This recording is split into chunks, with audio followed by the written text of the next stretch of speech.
Здравейте, хора, време за следващия трик, още по-брутален. Различни карти.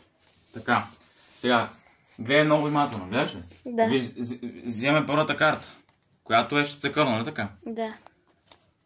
Сега, дай с ръката, ето така, покажи на камерата, и сега, щицекърна, ето виждате картата. Да. Я взимам, искам да я задържиш лекичко. Да. И сега, според тебе, тя ли е или не? Ако не си сигурна, може да покажеш на камерата да видят. Ето, покажи я. Тя ли е?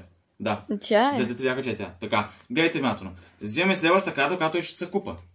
Ето е картата. Така, хора, сега ще покажем следващата щицекупа. Да. Следващата карта. И сега, гледай, вземам щицекупа и когато направя така, усетите ли как ги разминих? Да. Да, всъщност аз направих така, но го правя много бързо. Аз ти дарах щицекупа.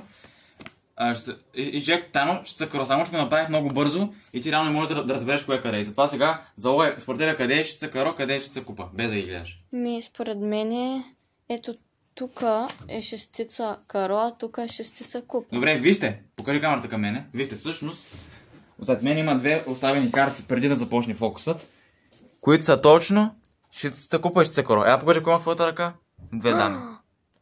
Абонирайте се.